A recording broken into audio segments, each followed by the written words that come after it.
Hello guys, ako nga po pala ito sa Arjen. So, ngayong araw is 24, so kailangan natin maglinis sa ating mga tahanan at palitan yung mga dapat palitan dahil mas maganda salubungin natin ang bagong taon sa maayos na paraan. Let's go!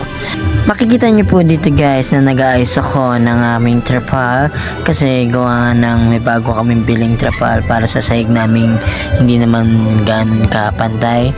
So nilagyan lang namin ng trapal para maayos siya matapakan at syempre yung higaan namin is maayos na rin. Kaya nga po pala, nandyan yung mga kapatid ko dahil gawa nga ng umaambon sa labas niyan. Kaya lahat sila pinapasok ulit sa bahay kahit na may ginagawa ako ulit. Pinapasok pa rin sila kasi kailangan baka magkasakit. Alam mo na, bagong taon. So, kailangan malakas tayong lahat. So, hindi lang naman ako guys ang gumagawa dyan. Makikita nyo din mamaya, mga kapamilya ko ay kumikilos din para matapos agad ang aming trabaho. Minamadali ko na rin ang aking mga gawain, gawa ng mas marami pa po akong gagawin mamaya dahil papalitan ko na rin po yung mga kortina na nakikita nyo po dyan sa may aming pader. Dahil sa sobrang tagal na rin po ng aming kortina, marami na rin po silang alikabok at mga dumi, kaya kailangan na po natin silang palitan. Let's go! Dito guys, makikita nyo na nakapatong na po ako sa aming lababo at inaayos na po yung kortina namin. Yan, nakikita nyo po na may sinisenyasan ako, yung kapatid ko po yun.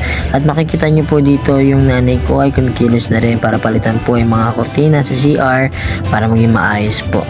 At dyan makikita nyo rin po na naglilinis ako ng ilaw namin para maging maliwanag po lalo at magkaroon po ng liwanag ang aming Kapaskuhan. Let's go! At sa part na to guys ay pinapalitan ko na po yung mga kortina dahil natanggal ko na po yung mga maruruming kortina na matagal na po na sa amin. So yun, mga bago na po yung mga kinakabit ko para mas maganda yung pagsalubong sa aming Kapaskuhan.